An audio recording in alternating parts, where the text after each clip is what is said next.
Hi, hope you're well. This week's Sedra is Yisro, and it deals primarily with the build-up to and the giving of the Torah, or more specifically, the Aseres Dibros, what you might call the Ten Commandments. And if you look at the wording of the Ten Commandments, the Aseres Dibros, either in the Chumash or even a representation of them, as we often have in Shul, we have an our Shul above the Ark, you see that there's an overwhelming majority of them that are negative. Thou shalt not, if you like. And the question you could ask is, why would you want to give a fledgling nation that had just come out of Egypt, come out of slavery, a moral message full of negatives, negative commandments? Surely they would need a more of a positive spiritual guide, if you like. And okay, they had a couple of commandments they were given in Egypt, the Paschal sacrifice and the new moon. But also, if we look at a similar example of God giving his first commandments to someone, the God giving the first commandment to Adam in the Garden of Eden, we see a similar pattern.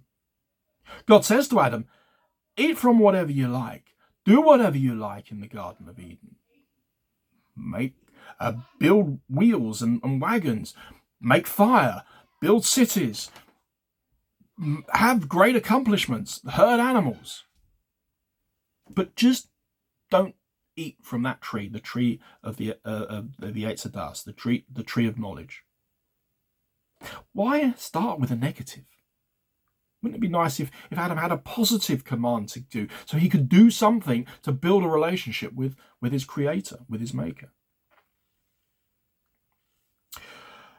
This negativity is underlined in a Gemara.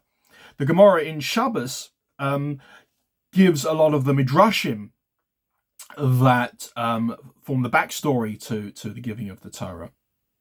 But if you look in the Chumash and the Gemara sort of elaborates on this, you see that there's a lot of hubbub, if you like, in the build-up to this momentous occasion, the mass revelation from God at Har Sinai, at Mount Sinai. And if you've ever been at any, worked on any stage production, you probably got a similar kind of sense of all the toing and froing that must have been going on there. Moses goes up the mountain, God tells him something, he comes down, he tells the elders, they say something, then he goes back up to God and tells him back, and there's a lot of toing and froing. And the Gemara wants to know, well, what was actually being said, what was going on?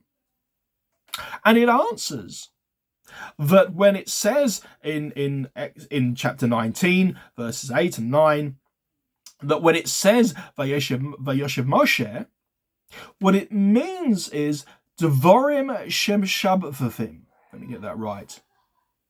That God told Moshe words of negativity, of admonition, perhaps, constriction, of shattering, almost, of pounding.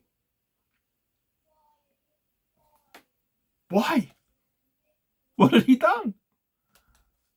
One opinion in the Gemara says that it was what the Gemara calls mitzvahs hagbola, the mitzvah of building the fence that went around the mountain. If you remember, the children of Israel are told that they mustn't touch the mountain, must come near the mountain, and so they're then told to build a fence around the mountain. But again, there's a sense of negativity, of constriction, of boundaries being put up. That's not really what we want to see, do we, on such a momentous occasion?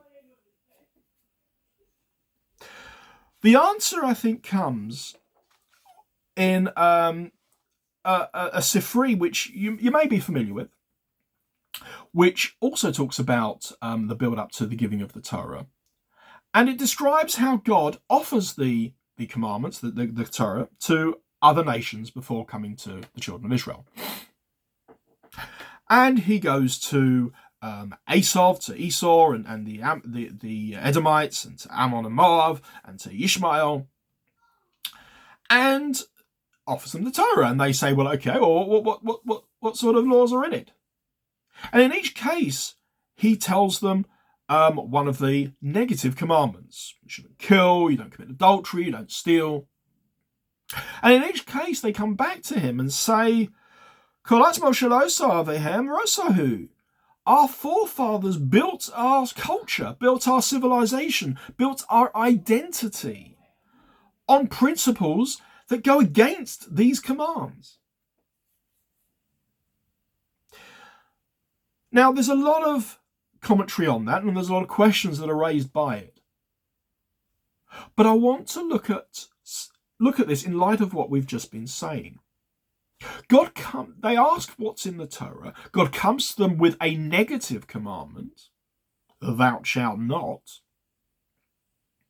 And they reply with a positive and say, well, we have an identity, we have a creed,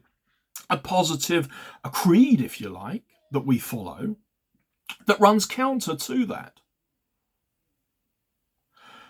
Now, you might find their way of life morally repugnant, but you can see the point they're making.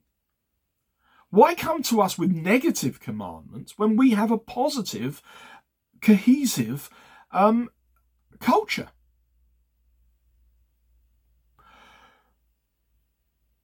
And that is something that God seems to not be happy with.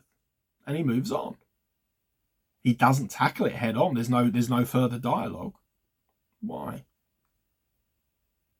And the answer is that a civilization that has an identity like this isn't a culture.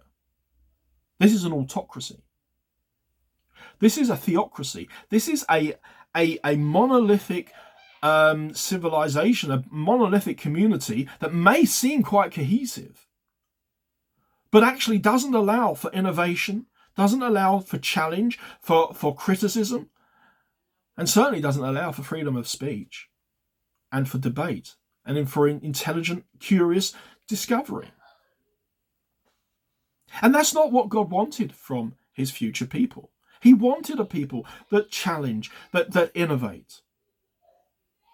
We see time and time again that whenever people are put in a situation of restriction, when they are confined in some way, innovation thrives. In Judaism we have it. We see, for example, the Tanya was written in prison. The Magen Avraham, one of our great halakhic authorities, wrote his work on his walls. He was so poor he couldn't afford paper. But in the broader world, we have musicians. We have Beethoven, who was deaf. Bach could barely see. More recently, we have singers and actors and actresses with speech impediments. Richard Allen, one of my favourites, the drummer from Def Leppard, had one arm. When people have restrictions, when people have negative boundaries put upon them, innovation thrives. And that's just the sort of civilization that God wanted.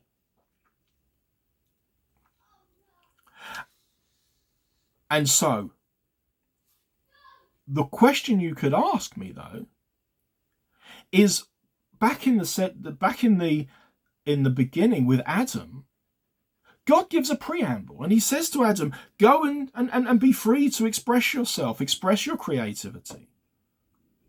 Why doesn't he do that in the Ten Commandments?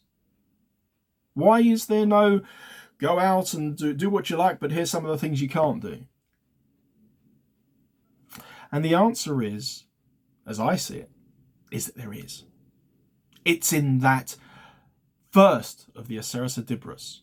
Call it Ten Commandments if you like. Anochi Hashem. And what that is, that summarizes everything in the Torah and says everything points towards this one infinite being. Everything in Torah is a means of us bringing ourselves and our communities closer to God. That's what it's all about.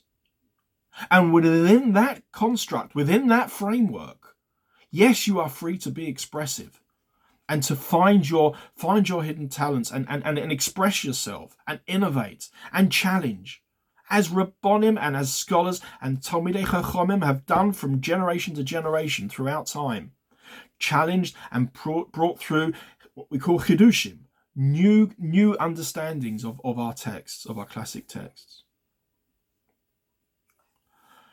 I'll end with a quick question to leave you with, a quick thought to leave you with. I've said that the majority of the Aseret Dibros are in the negative, thou shalt not. But there's one notable exception, and that is the command to honour your parents. Kibbud Av V'Aim. So my question is, why is that written in the positive of all the mitzvot? Why isn't it written, do not disrespect your parents, do not...